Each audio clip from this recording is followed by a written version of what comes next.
1830 to 1848 as of revolution. इतिहासकारों ने, historians ने 1830 से 1848 का समय को एज ऑफ रिवॉल्यूशन कहा है, क्रांतियों का युग कहा है, क्योंकि हम देखते हैं कि इस समय ना सिर्फ फ्रांस बल्कि पूरे यूरोप में एक क्रांतियों का, रिवॉल्यूशन का दौर ही चल पड़ा था। एक के बाद एक क्रांतियां, एक के बाद एक रिवॉल्यूशन हो रहे थे। 1830 से 48 का समय ना सिर्फ वार और टेरिटरी एक्सपेंशन का पीरियड था, बल्कि इसमें romantic imagination, romanticism, cultural movement का आइडियोलॉजी भी हम लोग को देखने को मिलता है। वार और टेरिटरी एक्सपेंशन में हम लोगों ने देखा कि किस तरह से फ्रांस में जुलाई की क्रांति हुई और वहां पर कॉन्स्टिट्यूशनल मोनार्क की स्थापना होती है। इसी तरह से हम लोगों ने देखा कि बेल्जियम जो है नीदरलैंड से अलग हो जाता है और ग्रीस में वार ऑफ इंडिपेंडेंस होता है। रोमांटिक इमेजिनेशन, रोमांटिसिज्म की कड़ी में हम लोगों ने देखा कि किस तरह से कल्चरल मूवमेंट को जर्मनी के एक फिलोसफर थे जोहान गॉटफ्राइड हर्डर, जिन्होंने की 10 वोकजिस्ट जैसे वर्ड का प्रयोग कर जर्मनी में नेशनलिज्म, देशभक्ति की भावना का विकास किया। जर्मनी के ही ग्रीम ब्रदर्स ने अपने फेयरी टेल्स, लोक कथाओं के माध्यम से पूरे जर्मनी में देशभक्ति की भावना, नेशनलिज्म की भावना को आगे बढ़ाने में अपना महत्वपूर्ण योगदान दिया। पोलैंड में हम लोग देखते हैं कि वहाँ पे जो है वर्नाकुलर लैंग्वेज, पोलिश लैंग्वेज किस तरह से रशियन लैंग्वेज के खिलाफ एक देशभक्ति का माहौल पैदा करती है, नेशनलिज्म का माहौल पैदा करता है। इसी प्रकार हम लोगों ने देखा कि पीजेंट अपराइजिंग हुए। 1848 में पीजेंट अपराइजिंग हुआ और 1845 में वीवर्स रिवोल्ट हुआ, बुनकरों का विद्रोह। इन सभी घटनाओं ने भी मिल करके यूरोप में क्रांतियों का एक सिलसिला ही चालू कर दिया। तो इसलिए 1830 से 48 के बीच में हम देखते हैं कि काफी सारे रिवॉल्यूशन हुए, क्रांतियां हुई। इसी कड़ी में हम देखते हैं कि 1848 में लिबरल्स ने भी रिवॉल्यूशन किया, लिबरल्स ने, और इस घटना को बोलते हैं फ्रैंकफर्ट पार्लियामेंट। तो आइए देखते हैं, समझते हैं कि यह फ्रैंकफर्ट पार्लियामेंट की घटना क्या थी जिसे कि लिबरल्स ने किया था। 1848 में जर्मनी आज के जर्मनी जैसा नहीं था। जर्मनी जो है उस समय काफी राजवंश, डायनेस्टी, मोनार्की में बटा हुआ था। उस समय जर्मनी का जो सबसे इंपॉर्टेंट डायनेस्टी था वह प्रसिया में था। प्रसा बोलिए, प्रसिया बोलिए, जो भी बोलिए। तो हम देखते हैं कि उस समय जर्मनी में बहुत सारे पॉलिटिकल एसोसिएशन थे, राजनीतिक दल। इनके मेंबर्स जो थे मिडिल क्लास के लोग थे, जैसे कि बिजनेसमैन, प्रोफेशनल, आर्टिजन्स कारीगर, स्किल्ड वर्कर्स, एजुकेटेड पीपल आदि आदि। तो यह सभी लोगों ने तय किया कि एक ऑल जर्मन नेशनल असेंबली का गठन किया जाए और इसके लिए यह लोग फ्रैंकफर्ट में इकट्ठा हुए। ऑल जर्मन नेशनल असेंबली के लिए वोटिंग हुआ और इसके बाद 831 इलेक्टेड रिप्रेजेंटेटिव चुने गए और यह लोग फिर जो है एकदम सज धज कर जुलूस के रूप में, फेस्टिव प्रोसेशन के रूप में फ्रैंकफर्ट की ओर चल पड़े। और यह सभी 831 जो इलेक्टेड रिप्रेजेंटेटिव थे, यह लोग एक चर्च में गए जिस चर्च का नाम था संत पॉल, और यह कहाँ था? फ्रैंकफर्ट में। तो यह सभी लोग फ्रैंकफर्ट के संत पॉल के एक चर्च में जा करके इकट्ठा हुए और इसी घटना को फ्रैंकफर्ट पार्लियामेंट कहते हैं। तो देखते हैं कि यहाँ पर क्या हुआ। ध्यान रहे कि यह जो 831 इलेक्टेड रिप्रेजेंटेटिव थे, यह सभी मिडिल क्लास से आते थे और मिडिल क्लास का आइडियोलॉजी उस समय लिबरल आइडियोलॉजी के साथ मैच करता था। मतलब यह लोग लिबरल आइडियोलॉजी में बिलीव करते थे। इसलिए यह जो संत पॉल चर्च में जो फ्रैंकफर्ट पार्लियामेंट हुआ, इसलिए इस घटना को लिबरल रिवॉल्यूशन भी बोलते हैं। तो इन इलेक्टेड रिप्रेजेंटेटिव ने फ्रैंकफर्ट पार्लियामेंट यानी कि संत पॉल के चर्च में एक कॉन्स्टिट्यूशन को ड्राफ्ट किया जिसमें कि उन्होंने बोला कि एक जर्मन नेशन होगा, जर्मन राष्ट्र होगा जो कि कॉन्स्टिट्यूशनल मोनार्की होगा, अर्थात इसका जो राजा होगा, मोनार्क होगा, वह कॉन्स्टिट्यूशन के अंदर होगा।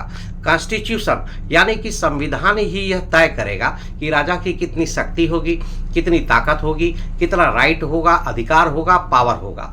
और इस कॉन्स्टिट्यूशन को जो ड्राफ्ट किया था, ये लोग लेकर के इसको प्रशिया के राजा के पास गए। उस समय प्रशा का राजा था फ्रेडरिक विल्हेम फोर। तो फ्रेडरिक विल्हेम फोर ने इस कॉन्स्टिट्यूशन जो ड्राफ्ट किया गया था उसको रिजेक्ट कर दिया, वह इसको नहीं माना। और वह सबसे शक्तिशाली राजा था जर्मनी का उस समय, और जर्मनी में उस समय और भी बहुत सारे डायनेस्टी थे, राजवंश थे, मोनार्की थे। तो यह उन लोगों के साथ मिल गया और सभी लोगों ने मिलकर यह जो ऑल जर्मन नेशनल असेंबली बना था इसका अपोज करना शुरू कर दिया, विरोध करना शुरू कर दिया। तो हम देखते हैं कि सभी डायनेस्टी मिल गए जर्मनी के, सभी नोबल्स मिल गए, सभी एरिस्टोक्रेट्स मिल गए, सभी मिलिट्री मिल गए, और इन सभी लोगों ने मिलकर नेशनल जर्मन असेंबली जो इलेक्ट हुआ था, ऑल जर्मन नेशनल असेंबली, उसका अपोज करना शुरू कर दिया।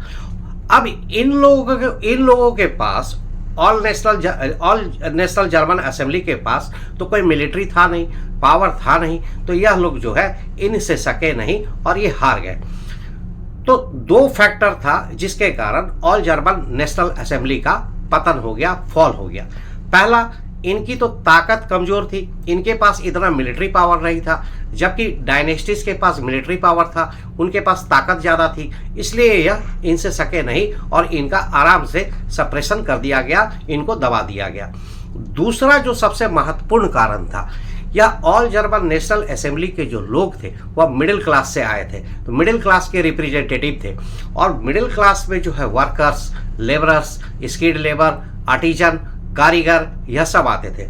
इन लोगों ने अपने बहुत सारे डिमांड रखे थे कि हमारे इन अधिकारों को भी माना जाए और इनको भी कॉन्स्टिट्यूशन में जो ड्राफ्ट किया गया है इसको भी शामिल किया जाए। परंतु इन मिडिल क्लास के लोगों के जो रिप्रेजेंटेटिव जो 831 सिलेक्टेड हुए थे, इसमें बहुत सारे ऐसे भी थे जो कि छोटे छोटे बिजनेसमैन थे, ओनर थे। तो इन लोगों को लगा कि अगर इन वर्कर्स और इन पीजेंट और इन छोटे लोगों की डिमांड को मान लिया जाएगा तो बाद में इन्हीं के लिए दिक्कत हो जाएगा। तो इन लोगों ने जो है, इन लोगों के मिडिल क्लास के जो लोअर लेवल के लोग थे उनके डिमांड को नहीं माना, उनको जो है अपोज करना शुरू कर दिया। अब घटना क्या होता है कि यह लोग आए तो उन्हीं लोगों के द्वारा इलेक्ट होकर के आए थे, और जिन लोगों ने इलेक्ट किया था और उन्हीं की बातों को अपोज कर रहे थे, इसलिए जो है इन ग्रुप के लोगों का विश्वास जो है इन लोगों ने खो दिया। तो जो इलेक्टेड रिप्रेजेंटेटिव जो लोग थे, जो इन्हीं लोगों के द्वारा इलेक्ट होकर के आए थे, उन्हीं का विश्वास इन लोगों ने खो दिया।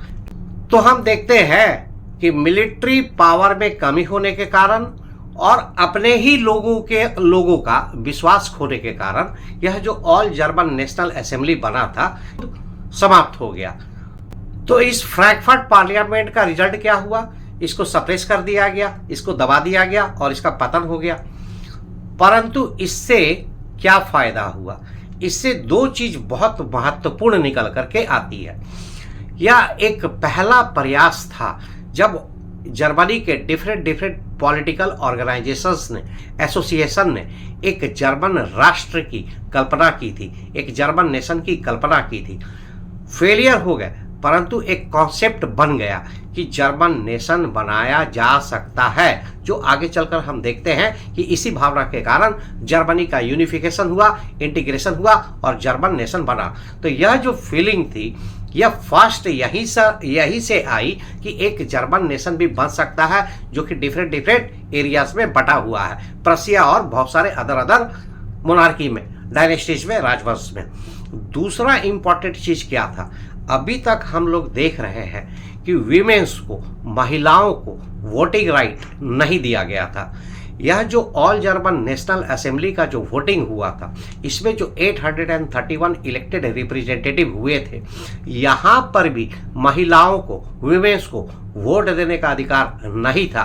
परंतु एक इम्पॉर्टेंट बात क्या थी कि जो यह फ्रैंकफर्ट पार्लियामेंट हुआ, फ्रैंकफर्ट पार्लियामेंट जो कि संत पॉल के चर्च में हुआ था, वहाँ पर जो विजिटर्स गैलरी थी, विजिटर्स गैलरी, दर्शक दीर्घा, वहाँ पर महिलाओं को, वुमेन्स को एज ए ऑब्जर्वर प्रेजेंट रहने का अधिकार दिया गया था कि आप दर्शक बन के दर्शक दीर्घा में आ सकते हैं, आप as a observer visitors gallery में आ सकते हैं। तो यह बहुत बड़ी बात थी। महिलाओं को वोट देने का अधिकार नहीं था, इलेक्टेड रिप्रेजेंटेटिव भी नहीं थे, परंतु उन लोगों को कम से कम बुलाया तो गया एज ए ऑब्जर्वर कि आप जो है आकर विजिटर्स गैलरी में आइए और देखिए कि किस तरह से प्रोसेस हो रहा है। तो यह एक बहुत ही इंपॉर्टेंट बात थी और बाद में चलकर हम देखते हैं कि इस तरह धीरे धीरे महिलाओं को भी राइट्स मिले और उनको भी वोटिंग राइट्स मिले और उनको भी अदर पॉलिटिकल राइट्स मिले। तो अब आप बोलेंगे कि इस घटना को फ्रैंकफर्ट पार्लियामेंट की घटना क्यों कहते हैं? पार्लियामेंट, संसद, तो यह तो कोई संसद में तो हुआ नहीं था, यह तो एक चर्च में हुआ था, संत पॉल के चर्च में हुआ था, तो फिर इसको पार्लियामेंट की घटना क्यों बोलते हैं, फ्रैंकफर्ट पार्लियामेंट? तो समझिए इस बात को, पार्लियामेंट का अर्थ होता है संसद। तो यहाँ पर पार्लियामेंट को, जैसे इंडिया में पार्लियामेंट है, संसद है, इसके दो पार्ट हैं, लोकसभा और Rajya Sabha, upper house, lower house. तो ऐसा पार्लियामेंट नहीं समझना चाहिए, इस तरह का कोई पार्लियामेंट नहीं है। वह एक चर्च था, संत पॉल का चर्च, जो कि फ्रैंकफर्ट में था। तो पार्लियामेंट का मतलब हो गया संसद, और संसद का मीनिंग क्या होता है? एक मीटिंग, कॉन्फ्रेंस, लोगों का कहीं पर एक इकट्ठा होना।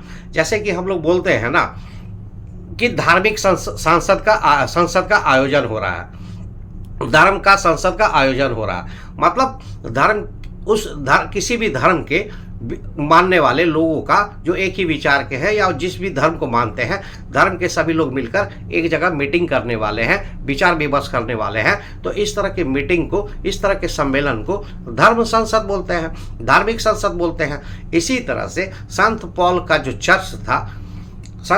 चर्च था, वहाँ पर जो इलेक्टेड रिप्रेजेंटेटिव आए, इन लोगों ने एक कॉन्स्टिट्यूशन को ड्राफ्ट किया और इस तरह की मीटिंग की, इसलिए इसको फ्रैंकफर्ट पार्लियामेंट नाम दिया गया।